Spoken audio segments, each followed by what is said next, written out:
Good evening, and thank you for joining us. There's new evidence tonight that no one, not even the president, is safe from coronavirus. The White House now confirms one of President Trump's personal valets has tested positive for COVID-19. CBS News has learned the valet, a member of the Navy assigned to work at the White House, served the president his meals. And while officials say the president has tested negative, the exposure is raising questions about whether the commander-in-chief should be required to follow his own administration's guidelines and quarantine for 2 weeks.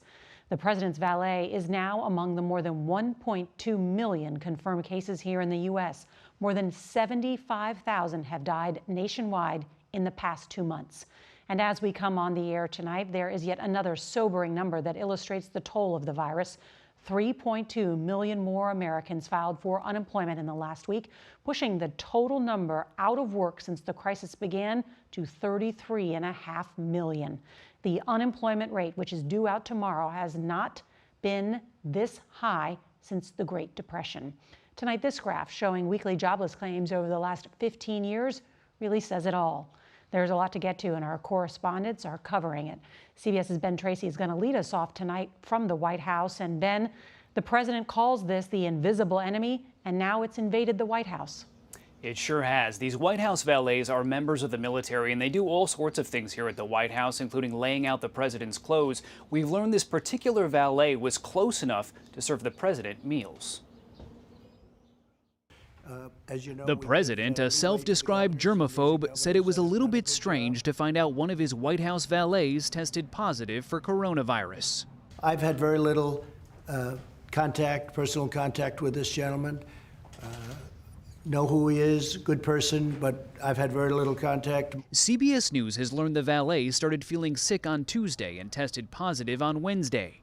Valets, who have not always been wearing masks, are typically assigned to the White House while some travel with the president. But President Trump and Vice President Pence are now being tested every day instead of just once per week. In fact, I had one yesterday and I had one today, and it's negative. Mike just had a test and it's negative. But if the president and the valet came within 6 feet of each other, the president should quarantine, according to CBS News contributor Dr. David Agus. But what you're worried about is that valet, when they're breathing or talking, can actually expel droplets. Those droplets can stay in the air for a period of time, and the president could have inhaled them. CBS News has learned that the White House rejected a Centers for Disease Control document detailing how states can safely reopen everything from parks and restaurants to daycares and churches. The White House found the guidelines overly specific, and the president wants those decisions made by state and local officials. But Democrats say it's dangerous for the White House to encourage states to reopen without a plan for nationwide coronavirus testing. And right now, when it's killing 70,000 Americans, he still refuses to stand up a national testing plan because he worries that it might make him look bad. Now, doctors say there can be a lag time between when you are exposed to the virus and when you would test positive on a test for it. And in that time, you can be infectious. Despite that, President Trump does not plan to quarantine. Nora. Extraordinary development there, Ben. Thank you.